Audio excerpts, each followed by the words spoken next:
Bayangkan nih, Anda baru saja pulang beraktivitas. Udah capek ya seharian. Bener banget, udah lelah. Anda duduk di sofa, terus nyalain TV, atau sekedar buka ponsel Anda. Harapannya kan mau cari hiburan ya, atau mungkin lihat kabar santai terbaru. Tapi, yang Anda temukan justru rentetan berita politik yang ya penuh dengan kegaduhan. Isinya debat kusir semua biasanya. Persis, apalagi kalau buka grup WhatsApp keluarga, wah penuh dengan saling serang antar pendukung, polarisasi yang kayaknya tuh seolah nggak ada ujungnya. Bikin pusing ya. Banget. Nah, jika Anda merasa kewalahan, lelah, atau bahkan mulai bersikap apatis setiap kali dengar kata demokrasi akhir-akhir ini, jujur saja Anda sama sekali tidak sendirian. Sama sekali nggak. Itu perasaan yang sangat valid saat ini. Iya kan? Kita hidup di era di mana kebisingan politik itu begitu memekakan telinga.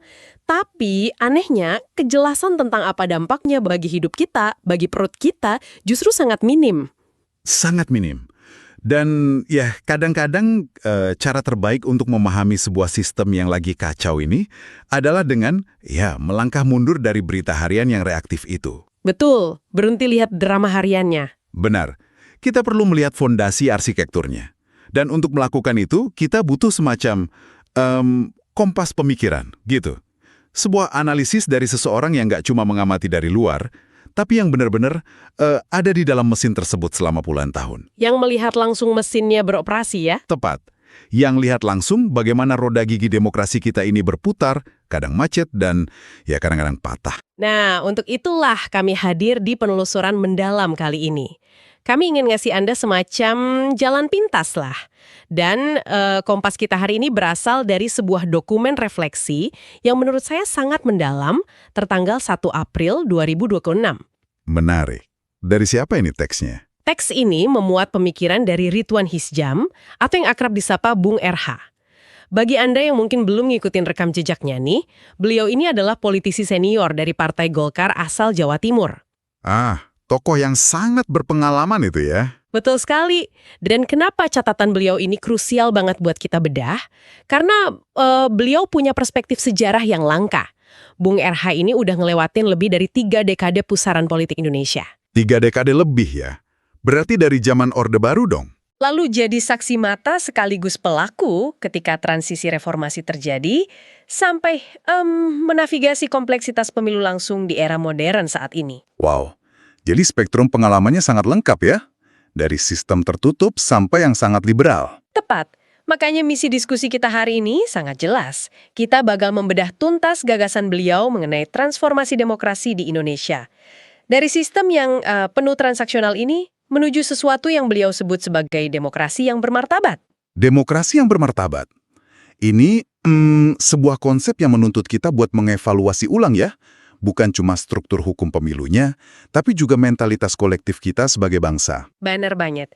Namun, sebelum kita menyelam lebih dalam nih, saya harus bikin satu pernyataan yang sangat penting untuk Anda semua yang mendengarkan. Ya, ini wajib diperjelas di awal. Betul. Mengingat sumber materi kita hari ini menyentuh ranah politik praktis dan ditulis oleh tokoh partai politik, saya mau menegaskan secara absolut kalau tujuan penelusuran kita ini bukan untuk memihak, bukan untuk mendukung, mengkampanyekan, atau sebaliknya mengkritik pandangan sayap kiri, kanan, atau partai tertentu. Kita netral di sini. 100% netral. Fokus kami di sini murni menyampaikan, membedah secara objektif, dan menggali ide-ide konseptual dari teks aslinya. Semuanya didedikasikan buat memperkaya wawasan Anda sebagai pembelajar yang kritis. Setuju.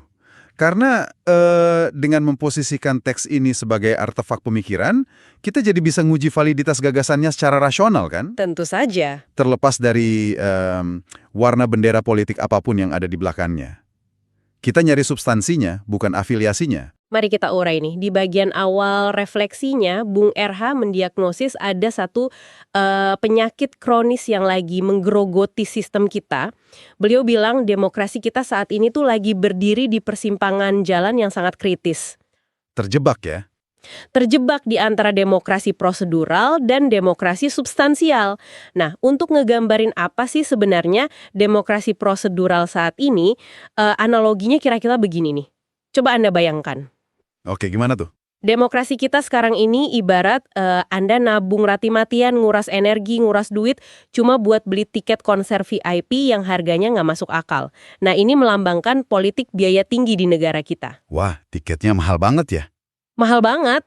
Tapi kejutan menyedihkannya terjadi pas hari H tiba.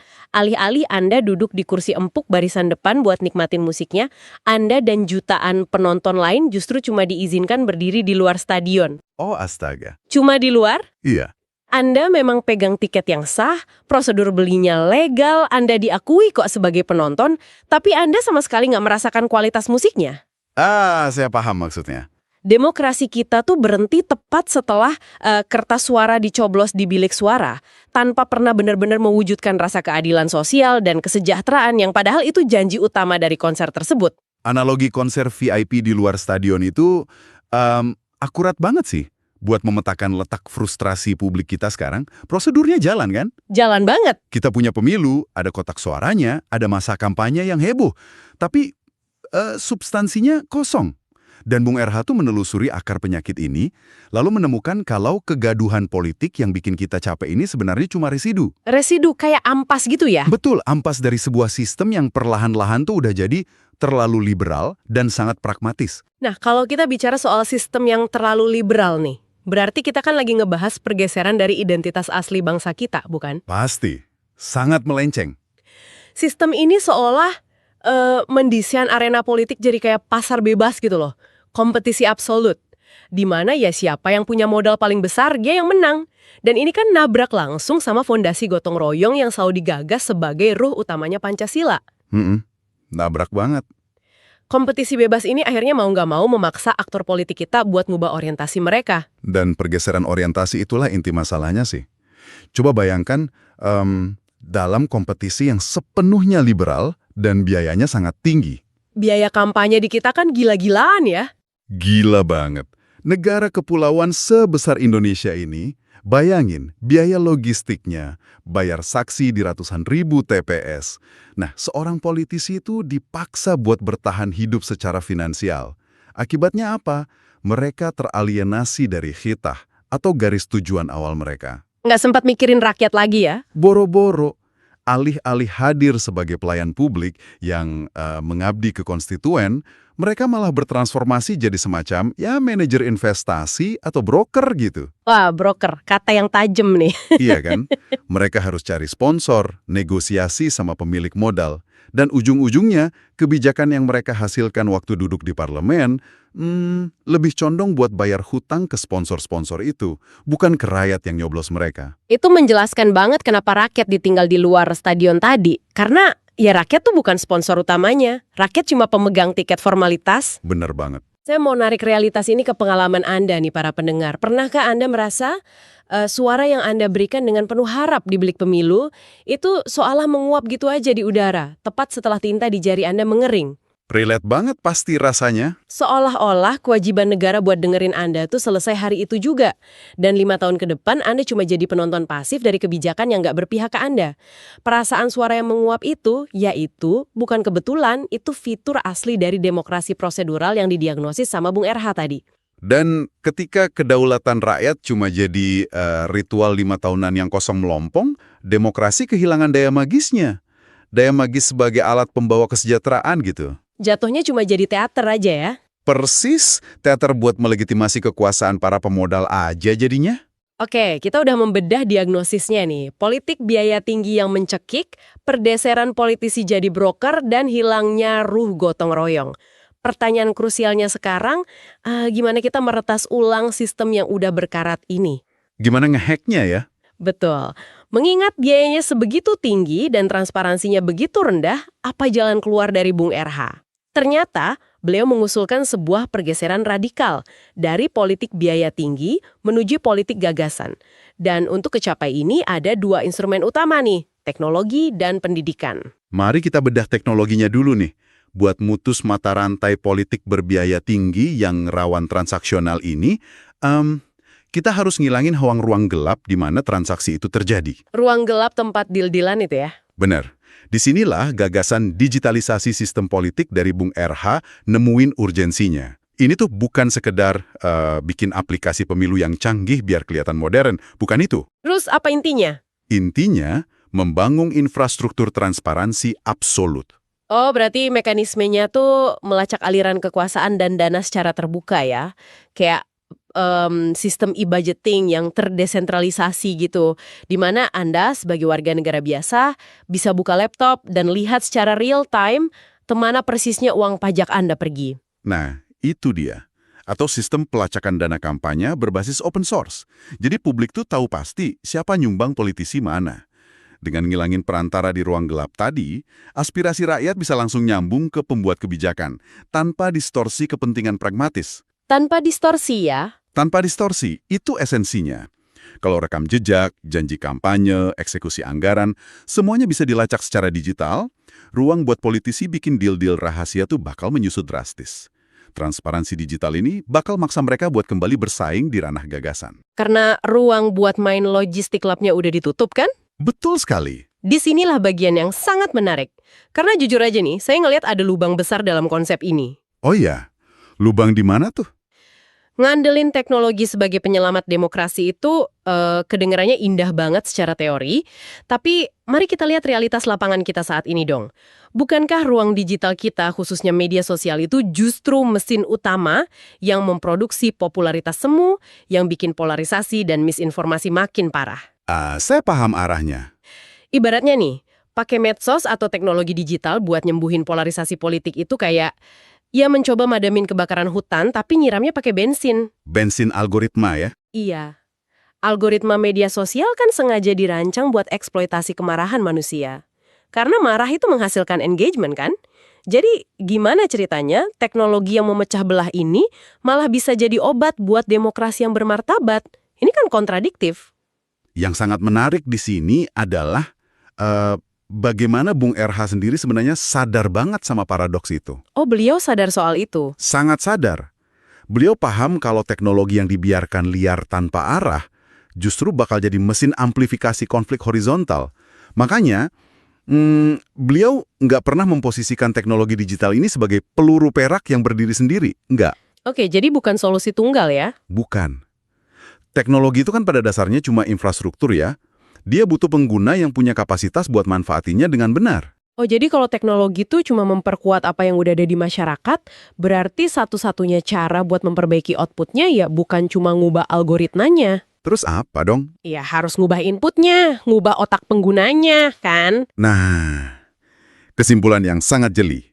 Dan disitulah instrumen kedua dari resep Bung RH masuk, yaitu pendidikan dan literasi politik. Masuk akal, masuk akal. Bung RH merumuskan kalau demokrasi substansial tuh cuma bisa dicapai lewat sinkronisasi 3 elemen dasar. Kemajuan teknologi, kemandirian ekonomi, dan kematangan literasi politik masyarakat. Ketiganya ini nggak bisa dipisah. Harus jalan barengan ya? Iya. Coba bayangin, kalau kita punya sistem transparansi digital yang super canggih nih, semua data anggaran ada, rekam jejak lengkap. Tapi, masyarakatnya nggak punya literasi buat baca data itu. Atau lebih parah lagi, mereka nggak peduli. Wah, kalau udah gitu mah percuma. Mereka bakal tetap milih berdasarkan siapa yang bagi-bagi sembako paling banyak, kan? Atau siapa yang paling viral joget-joget di TikTok. Terlepas dari apa yang ada di data digital yang canggih tadi. Memang, mendigitalisasi sistem tanpa mengedukasi pemilihnya itu jatuhnya cuma menghasilkan digitalisasi kebodohan politik aja. Digitalisasi kebodohan politik, ngeri juga ya istilahnya. Ya emang begitu, makanya literasi politik ini bertindak sebagai filter kognitif di kepala tiap warga negara. Pemilih yang cerdas secara substantif itu nggak bakal ngebiarin diri mereka direduksi cuma jadi objek kontestasi atau sekedar angka statistik. Filternya udah jalan ya? Betul, filter inilah yang bikin mereka kebal dari manipulasi. Mereka jadi bisa ngebedah, mana nih yang cuma sekedar janji populis yang manis didengar, tapi aslinya ngerusak anggaran negara dalam jangka panjang. Dan mana yang beneran visi strategis berbasis rekam jejak. Jadi kalau saya bayangin, transparansi digital itu nyediain panggung yang terang dan bersih. Sementara literasi politik itu mastiin penonton di depan panggung tahu persis mana aktor yang beneran main bagus dan mana yang cuma pura-pura acting. Analogi panggung yang pas banget. Keduanya harus nyala bareng. Dan kalau masyarakat udah nggak bisa dibeli pakai politik uang, Karena mereka udah rasional, nah elit politik mau nggak mau harus beradaptasi kan? Mereka kepaksa beralih pakai gagasan sebagai senjata utamanya. Karena bagi-bagi sembako udah nggak ngefek lagi. Dan proses adaptasi paksa dari elit itulah yang nanti akhirnya ngelahirin apa yang kita sebut seleksi kepemimpinan berbasis meritokrasi. Pemimpin itu nggak lagi lahir dari seberapa tebal dompet sponsornya, tapi dari seberapa tajam dan relevan gagasan dia buat mencahin masalah konstituennya. Nah, sekarang kita tiba pada fase pembuktian nih. Kalau sistemnya udah berhasil diretas pakai transparansi digital dan pemilihnya udah kebal berkat literasi politik, output kayak apa sih yang bakal keluar dari mesin demokrasi baru ini? Ini menarik. Bung RH dalam refleksinya tuh menyoroti banget soal profil kepemimpinan masa depan. Dan yang paling penting, gimana pemimpin ini mengelola energi sebuah bangsa. Mengelola energi bangsa, maksudnya gimana tuh? Ya, mengelola energi bangsa itu ujian tertinggi seorang presiden atau pemimpin sih. Bung RH ngelihat ada kebutuhan mendesak buat mengevaluasi sistem pemilu kita, biar lebih efisien dan representatif. Tujuannya apa? Buat ngelola keseimbangan antara stabilitas nasional dan kebebasan berekspresi. Ini dilema klasik banget ya. Kalau negara terlalu overfokus ke stabilitas, ujung-ujungnya kebebasan rakyat dibungkam. Balik kayak zaman dulu lagi. Betul. Tapi kalau kebebasan dibiarin tanpa batas, ya negara bisa jatuh dalam anarki dan instabilitas. Berarti pemimpin masa depan harus tahu cara mendesain kanal-kanal kebebasan ini biar nggak menghancurkan tatanan gitu ya. Tepat. Dan gagasan paling transformatif dari Bung RH soal hal ini, itu tentang ide konversi energi. Konversi energi gimana? Coba deh kita lihat. Setiap habis siklus pemilu, kita selalu ngalamin fenomena yang sangat destruktif. Energi bangsa ini kan terkuras habis ya buat konflik horizontal. Masyarakat terbelah, energi sosial dihabisin cuma buat saling membenci di medsos. Nah, Bung RH mengusulkan pergeseran paradigma. Apa tuh usulannya? Tugas pemimpin pasca pemilu itu harusnya segera nyerap energi konflik tersebut dan mengonversinya jadi energi kreatif yang konstruktif. Wow, ini benar-benar poin yang bikin saya berhenti sejenak pas baca refleksinya sih. Coba kita renungkan realitas kita sekarang. Berapa banyak waktu dan kalori nasional yang kita buang percuma buat berantem di X atau di Instagram berbulan-bulan setelah pemilu kelar? Banyak banget. Padahal udah basi kan berantemnya. Iya, sementara di dunia nyata harga beras merangkak naik, terus tantangan krisis iklim ngancem ketahanan energi kita, ide Bung RH ini kayak bilang, pemilu kelar tutup buku, mari kita ambil semangat yang tadinya berapi-api pas kampanye, itu kita arahin buat ngebangun sektor esensial, kayak kedaulatan pangan atau ketahanan energi. Jika kita hubungan ini dengan gambaran besarnya, mengkonversi konflik jadi karya tuh jelas bukan kerjaan politisi rata-rata ya. Ini butuh sosok pemimpin yang benar-benar bisa jadi jembatan kokoh.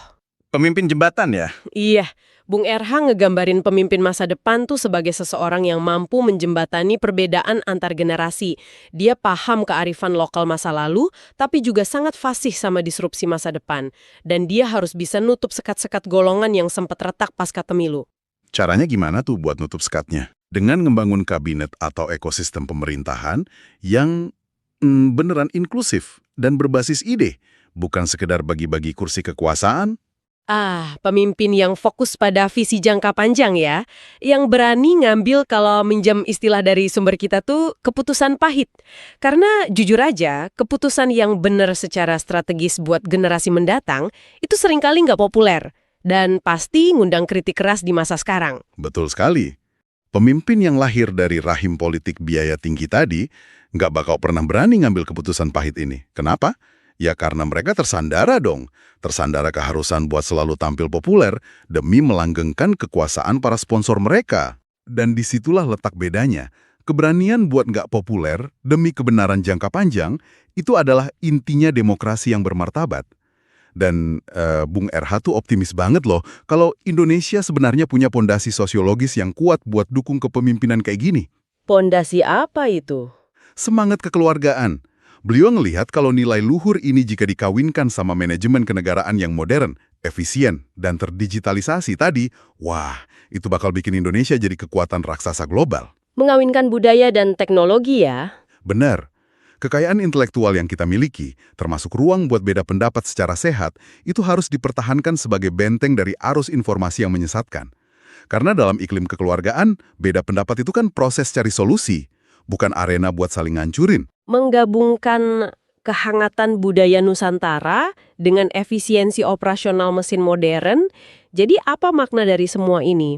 Kalau kita narik benang merah dari titik awal tadi ya, perjalanan Indonesia dari sekedar demokrasi prosedural menuju demokrasi substansial yang bermartabat dan meletakkan kesejahteraan rakyat di pusat, itu adalah proses yang menuntut integritas moral yang luar biasa. Nggak gampang pastinya. Iya, transformasi ini mengharuskan kita buat berani membongkar sistem lama, bergeser dari politik biaya tinggi yang penuh transaksi gelap menuju politik gagasan yang diterangin sama transparansi teknologi dan yang paling penting dikawal oleh literasi masyarakat kita sendiri. Betul. Tantangannya memang sangat terjal ya, tapi blueprint dari Bung RH ini ngebuktiin kalau itu bukan sekedar utopia kok.